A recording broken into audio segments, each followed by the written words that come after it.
bachelor's in science in biochemistry and a master's in science in environmental studies. He started a series of YouTube channels with his brother John, some about science, some not so much, that have received more than 1 billion views. Anyone heard of SciShow? Crash Course? Yeah. These videos are used in thousands of schools by hundreds of thousands of students around the world. Hank is also the CEO of VidCon and co-founder of DFTBA Records and the Project for Awesome. Please welcome Hank Green.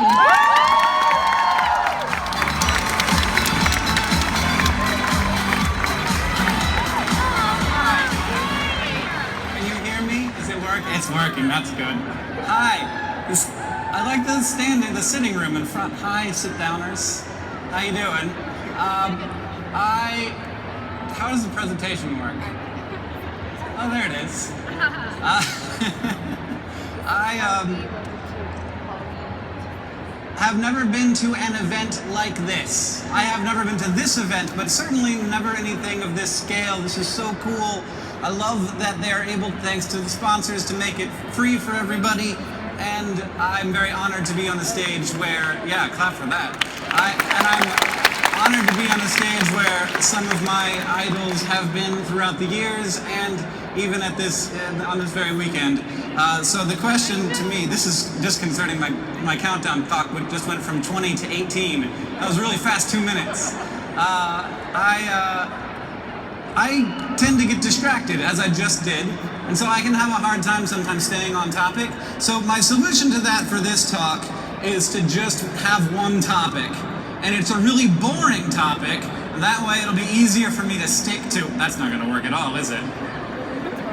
So I just wanted to ask one single question. I'm gonna ask myself, why am I on this stage? Seems like a simple question. You might think that I'm going to spend the rest of the talk talking about YouTube, how to do that, and it's not gonna happen. In fact, the great thing about all of the questions that I ask is I've learned this lesson that no matter what answer I come up with, I always say to myself at the end of that, it's more complicated than that. And a lot of people see this as a kind of invalidation. Like we don't have the real answer, and so why try to find any answer at all? But I find this to be like the most beautiful thing to ask myself at any given moment, or to say to myself, to know every time I come to a conclusion, even if I'm done, even if I'm leaving it behind, I know that I don't have the full picture, and that's the wonderful thing. It's also a kind of scary thing, like if I say climate change is real, and then you say it's more complicated than that. I'm like, well, now, hold on a second. Are we gonna have this conversation right now? But it actually is more complicated than that, because what is climate? What does real mean? Now we're in philosophy. You don't want to go there. So, but indeed, if I say climate change is a thing that's happening, it is more complicated than that, because I've said now a political statement at this point, and now there are people who are like, are you trying to take away all of the wonderful gains that fossil fuels have brought to us, that this carbon economy, the reason that I was able to fly here on a plane? Like, I don't want to take that away, and maybe people feel like I'm threatening them when I'm saying that climate change is real. So it is more complicated than that, and it's always worth knowing that it's always more complicated than that. But the real, so like I'm on this stage, I got off topic already, I'm on this stage for a lot of reasons that might not immediately present themselves. For physiological reasons, for biological reasons, evolutionary reasons, mathematical reasons, historical, psychological, just the whole nature of the universe reasons, and we're going to get into some of those, which is kind of shocking that a simple question like this is going to lead us there. But first, let's talk about, I'm going to skip that slide. First, let's talk about why I am on this stage as by way of introduction. Hi, people waving to me. I'm on this stage because someone at the Science and Engineering Festival thought that I was credible and would say something interesting. So fingers crossed on both of those. But why? It's more complicated than that. So why did they think that? Well, because I make YouTube videos. Have you seen me on YouTube before? Raise your hand if you've have no idea who I am. Don't be embarrassed. Thank you. Well, that's not that many. I feel like there are some people lying. But thank you. Raise your hand if you've seen me in a classroom. That's good. Good, good. Scream really loud if you've ever used my videos in a classroom and you're a teacher. Hey! I love you so much. So I make videos on YouTube with my brother. I've been doing it for a really long time. Neither of these people are my brother. My brother is, in addition to being a YouTube guy, he wrote some books. And so I'm establishing my credibility, and I'm saying I'm on this stage because I make YouTube videos and they're popular, but it's more complicated than that, because why do I make YouTube videos and they're popular? Maybe because I'm super driven to compete with an older brother who's more successful than me. So now I'm psychoanalyzing myself because I said, well, it's more complicated than that, and maybe it's more complicated than that. Maybe our parents are the kind of parents who just drive kids to want to do big, important things, and I don't think that's a stretch to say. And maybe it's more complicated than that because my mom is indeed competing with her brothers to have more successful children than they did. I'm not even kidding. That's totally a thing that parents think, and they're not proud of it, but it happens. Anyway, I make videos on YouTube. We also do Crash Course. Thank you. And, I feel like, this is the basic strategy behind Crash Course is make really good educational content and make it free, just like the Science and Engineering Festival. It's the same thing, because otherwise you can't compete with all of the established media companies that are trying to sell their stuff. So we just make it free, and people really like it. And if you want to check it out, youtube.com/Crash Course. It's the thing that I'm most proud of that I've ever done in the world, and I'm really glad it exists. So, a lot of people watch our videos, continuing to establish my credibility. I did some math, 1.5 billion video views, about 6 minutes per view, because people don't watch the whole things all the time. That's 17,000 years spent watching my videos. Once you do this calculation, it's very difficult to undo the calculation and not have that always be a thing in your head, that you've killed 220 people. 17,000 years, that's the lifespan of 220 people. So I hope that it was worth it for those 220 people who I've killed for watching my videos. So that's my credibility establishment. Now moving on to the question why I'm on this stage. The easy answer is because it's what we do. There's gonna be a guy, he's gonna give a talk at a thing, put him on a stage, and I understand this. I understand this way of looking at the world. You just do the thing you're supposed to do. That's not very fun though. Like, for example, I recently had a person ask me, how do we know that there's not a planet on the other side of the sun that's in the same orbit as Earth? Because it would always be on the other side of the sun. Maybe there's a planet there. This is an idea in science fiction that has been explored before, Gore being one of them, in a science fiction novel series, that there's this alternate counter-Earth that's always there behind the sun. Well, that's a fascinating question. I'm very glad to be in the position where people feel like they should ask me interesting questions all the time. And I thought to myself, well, first of all, no. Like, I don't even need to think about this. I know that, like, somebody's checked. I'm like, I feel like secure in the fact that science has been like, well, I wonder if there's a planet out there. Turns out not. And if there was, somebody would have told me about it. If there was a ninth planet that was in the habitable zone, like a second chance at the experiment of Earth, that would be a really nice thing to have. That's sort of what we're looking for in the universe right now, because this one experiment of Earth is a very small data size. We could double it if there was a counter-Earth. So my immediate response was like, no. We would know, and that's kind of all you need to know if you want to know if this is true. But then I got obsessed and I found out all the different reasons why we know there is no counter-Earth, because you couldn't see it if you were just looking up at the sky. We would have discovered it quite late in the game in terms of when we discover planets. Of course, it's also impossible for it to exist, so it's not like we missed it and would have anyway. But there is gravitationally stable place on the other side of the sun. This is the Lagrange points of the Sun-Earth system. They're gravitationally stable points. At L1, I think that's Kepler, and at L2, in the shade, always in the shade of Earth, is where we're putting the James Webb Space Telescope, which is the thing that is most exciting in the world to me right now.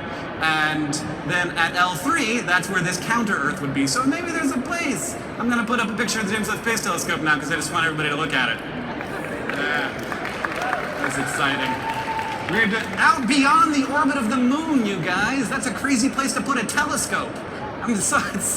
But this thing needs to sense the background radiation of the universe, right? So it can't be dealing with this massive, annoying source of radiation that we have in the center of our solar system. So where do you put it? the one shady place always in the shade of planet Earth. What an amazing place to have found, and what a great, well, kind of coincidence that it's at a gravitationally stable point. Anyway, moving on. It's this problem that I have. We're going to do an experiment right now because it's Science and Engineering Festival. This is going to be the least interesting experiment you will see while you are here. So the question is, why am I on this stage right now? We're going to do an experiment to determine why I'm on this stage, and I'm just going to slowly go down. And raise your hand if you can't see my eyes anymore. So if I got, okay. No, you can't stand up. Ooh, it's wet. Why is the stage wet? What happened here? Raise your hand if you can't see my eyes anymore. Raise them up. So now I'm like level roughly with the front of the audience. Oh, it's so wet. Oh man. Surprise. So this is the reason we've now proven why I'm on the stage. I had a bunch of things I was going to do while I was down there, but it's wet, so I'm not going to do any of them. So we've done a science experiment, and now you know. I'm on the stage so you can see me. You elevate me. If I was just standing on the ground, fewer people could see me. And that's a good, well, wonderful. We answered the question, but it's more complicated than that. Although I went backward there for a second. You need to see me. Do you need to see me really? Like if I give the whole talk like this, would that be a big deal? You can still hear everything I'm saying. It could just be a podcast. But if I was just doing a podcast, everyone would be playing Minecraft on their phones, right? You need to be able to see me because we're visual creatures. But it's more complicated than that. Why are we visual creatures? Well, turns out, not only because of our evolutionary reasons, but because there's something special about light. Sound, it moves around. It's a longitudinal wave. It's a compression wave that travels. It can like go through stuff. It can, it vibrates the air, and then the air vibrates the wall, and then the wall vibrates the air, and you can hear through things. Your ears don't have to see my mouth in order to hear me, but your eyes do have to see my eyes in order to see me. So there's this difference and the reason why we're visual creatures is because light is a very specific sense. It gives us a lot of data. There's a remarkable amount of specificity in what I can see, not so much in what we can hear and what we can smell. Sorry for the people in the front if you can smell me. So it's like a fundamental nature of the universe thing that light is a special thing, and that's why so many animals. We got to clear this row, so that we got to move to the sides. There you go. He's gonna make you guys do it too. So make sure that the aisle is clear for fire reasons. What was I talking about? Light. Oh yeah, so the vast majority of creatures that are advanced creatures have eyes, and they depend on their sense of sight. Even bats and dolphins who use echolocation, like a sound sense, in addition to their eyes. Everybody used to think that blind is a bat. That's a thing, but it turns out that bats have pretty good eyesight. They hunt mostly at dusk, and they use a combination of echolocation and eyesight. So here I am, I'm on a stage, I'm elevated so that you can see me, and if I was down lower, you couldn't see me. If you were a bunch of these things that seem to rely largely on ears, maybe you wouldn't care as much. But it turns out I actually did some research on this. It's more complicated than that, and those ears are mostly for thermoregulation, not for hearing. So now I'm embarrassed that it's in my presentation, but it's too late to change it. So I'm up on the stage. What if there were more people packed closer together? If it was standing room, it would be harder to see because you've gone from this to this. And so there's all these little mathematic trigonometrical reasons why I'm on stage too, and why the stage is the height that it is, and why the chairs are packed the way that they are. And as you can see, these first two people don't have any problems, but the angle gets shallower as you move farther back. So people in the front generally get a better view than the people at the back.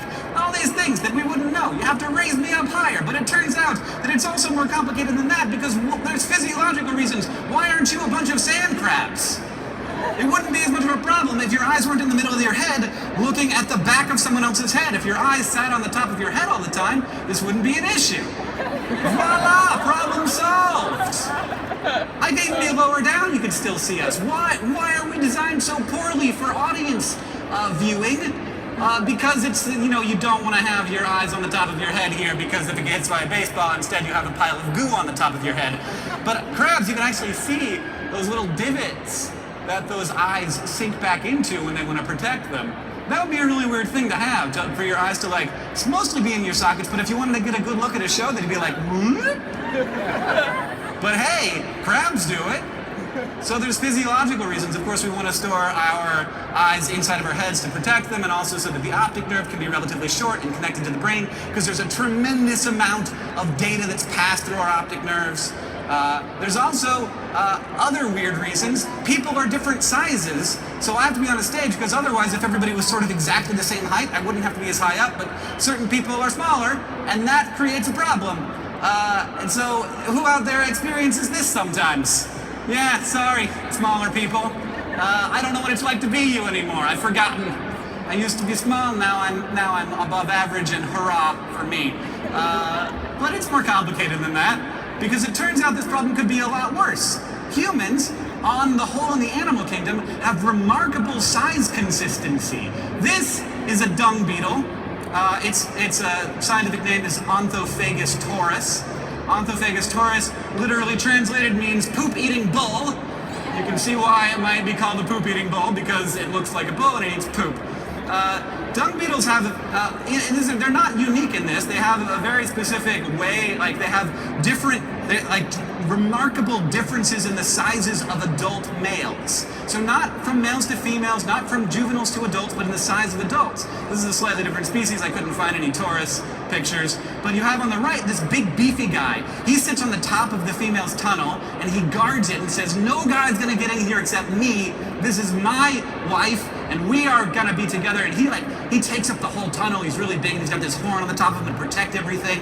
And then there's this little one. It's an adult. It's just as well fed. It has all of the same things going on for it, but it looks a lot like an Onthophagus female, like a dung beetle female. And it says it can actually go through to the top of that tunnel and be like, hey, I'm a female, can I come in? And sometimes these big males will be like, yeah, sure, come on in. And then that lady dung beetle has a new husband, unannounced. And he has to, so you see this a lot in the animal kingdom, that there are some males in populations and their goal is to be the big, strong one that will win out, and other males, then their goal is to be the little sneaky one that will come behind the back. And this is from dung beetles all the way to moose. It's a remarkable thing, but humans don't do this so much. But there is another solution to this problem. We could have all lined up before you sat down and put the short people in the front and the tall people in the back. Problem solved. Easy peasy. Not easy peasy, turns out, because then you'd have to split up all the families. You'd have to get everybody to line up. People coming in halfway through, like all you people. What were you thinking? You showed up so late. Now you're just standing on the sides.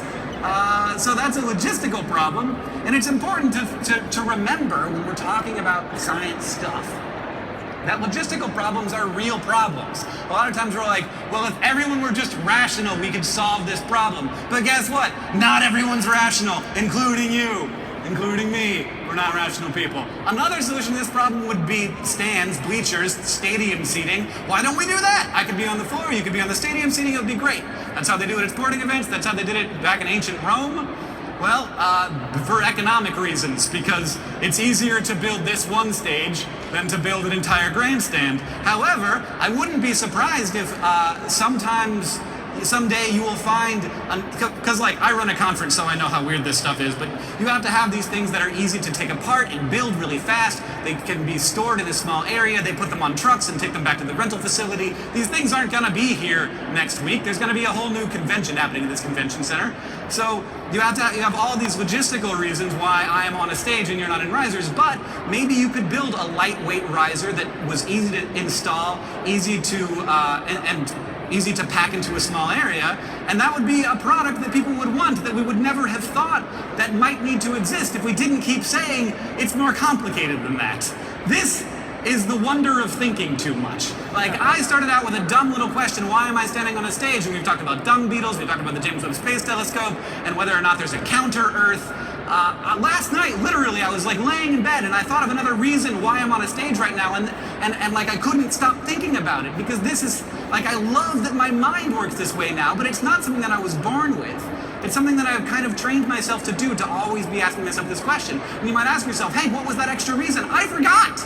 I was gonna like wake up and put it in the presentation, and then I was like, it's gone now forever.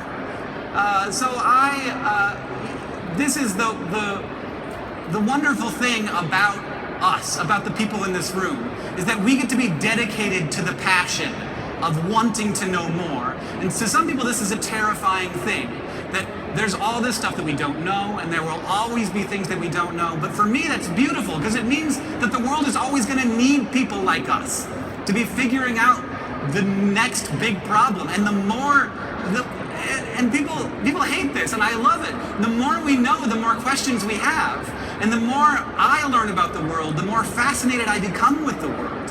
And one of the primary ways that I learn about the world, people ask me, like, how do you know so many things? But one, I have a show where I'm required to say things, something interesting, like 4 days a week. And so I say a lot of interesting things, and a lot of those things are researched by people who aren't me, so it's really nice to have that resource. But also, I'm always asking myself that question, why? I'm always saying, well, but even now, even though we have a pretty good idea, we all know that it's more complicated than that. The big things, the small things, I love this, just let the little mysteries in.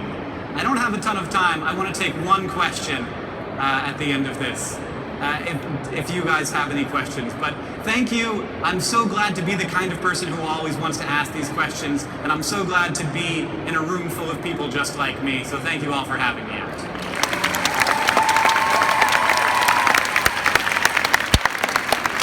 Okay, one question. Did you raise your hand because you were screaming or because you had a question?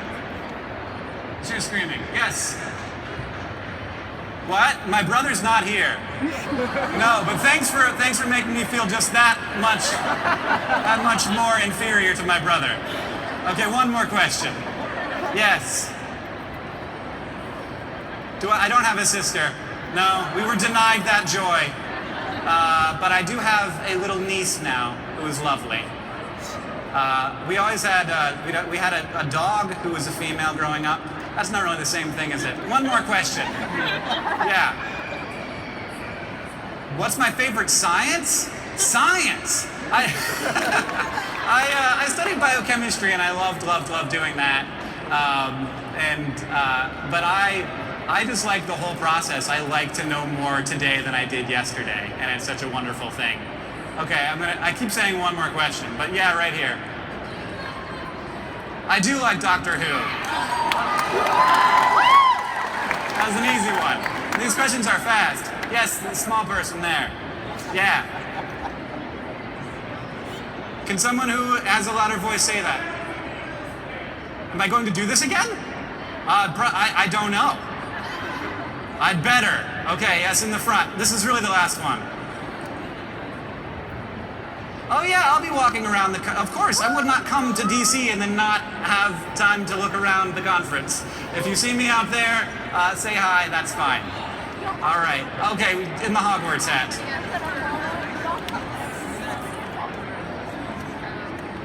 I have not recently tried to hit my brother with a hammer, no. I only did that the one time.